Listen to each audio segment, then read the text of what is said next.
Joining me now is Michigan Congresswoman Lisa McClain. She is the chair of the House Republican Conference. Great to see you, Chair. Thank you so much for being here. And I want to get your take on where we are on this bill. Do you have an expectation as far as when you'll get it back in the House after the Senate makes its changes? Yeah, what we're hearing right now is we'll get it back the last week in June, in time for us to get it passed by July 4th. So I agree with the Speaker. We are building momentum. Yeah, there are some family squabbles, but I think we've seen this movie before. So I'm optimistic that we're going to get this done by July 4th. Fingers crossed. Yes. Well, look, the pushback, of course, has to do with the debt and deficits, with Ron Johnson kicking off this conversation within the Senate about what debt will look like by 2035. He says it's going up to 60 or $59 trillion. Rand Paul also has an issue with raising the debt ceiling for an extended period of time. I spoke with the Kentucky senator on Sunday. Here's what he said. Raj. Most people estimate that over the next 10 years, the United States will add about $2 trillion a year, $20 trillion in debt. The savings, if you don't think the taxes or the tax cuts will cause a reduction in revenue, which I can accept that, and you say, well, the spending cuts are $1.5 trillion.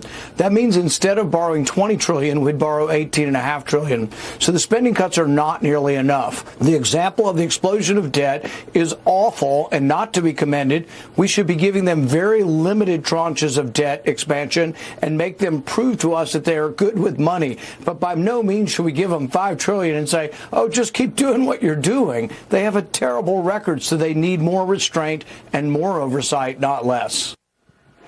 So, Congresswoman, what are you expecting in terms of the changes that will have to be made to this bill?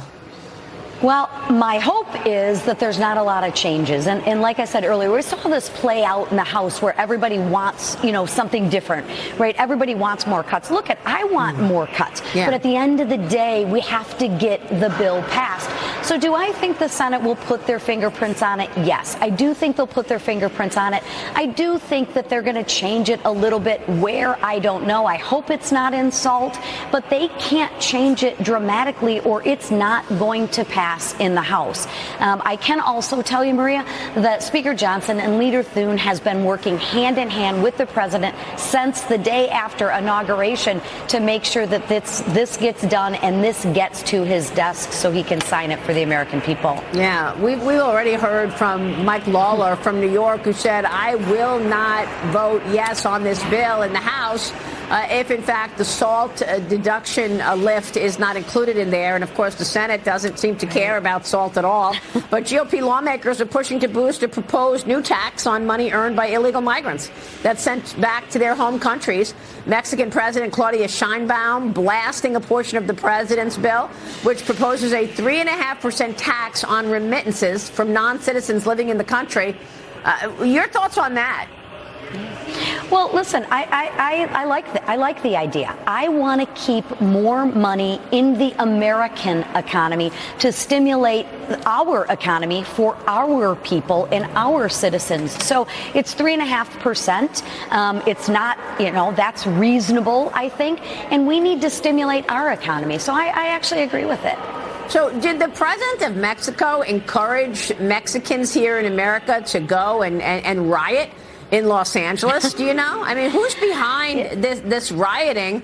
Obviously, the president ordering 2,000 additional National Guard troops to Los Angeles on top of the 700 Marines sent by the Defense Department. Anti-ICE riots stretching on for a fourth day.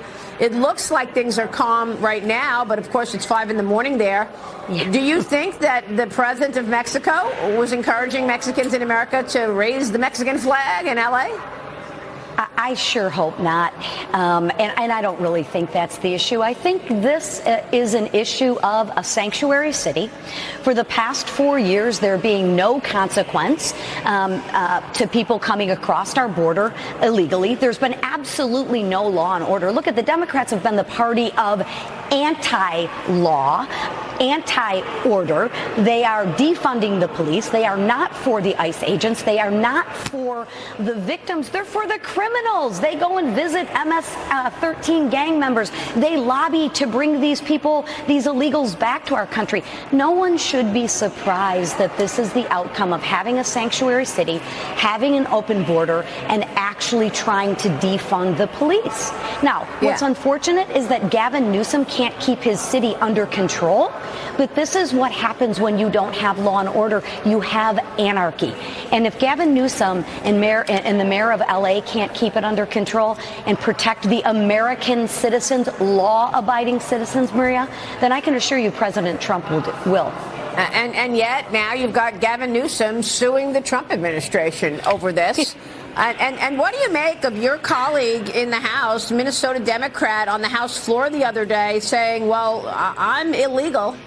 Now, we know, of course, she said she came to the country illegally, but since has gotten her status legally. She's a Minnesota representative. She's representing the people, and she came here illegally.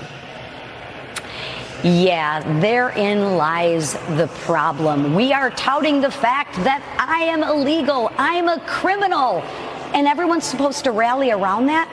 How about we rally around law and order? How about we rally around following the rules? But the Democrat Party, they don't do that. So it's very clear. The contrast couldn't be more clear. The Democrats are for anti-law and order, and we're the party of law and order. You know, I don't understand why we're supporting and advocating for criminals. I don't understand it. Yeah. What do you want to say about the agenda? I mean, obviously, the president's agenda will become clearer and executed once this gets passed. But right now, we're talking about the president's trade agenda with the talks underway in London between the U.S. and Chinese officials, just as the Department of Justice announced charges against a third Chinese scientist from Wuhan, accused of smuggling biological materials into America. She was detained after flying back to Detroit from China on Sunday. Authorities said that she sent 4 packages of the pathogen to the University of Michigan, both last year and this year. And of course, this is on top of just, last week's news that Chinese nationals were charged with conspiracy and smuggling a dangerous biological pathogen into America.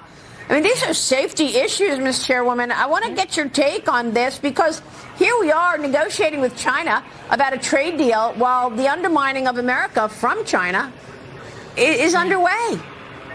Yeah, you're not wrong, Maria. I mean, listen, China's not our friend. They're coming after us militarily, economically, and for sure educationally, right in my home state of Michigan.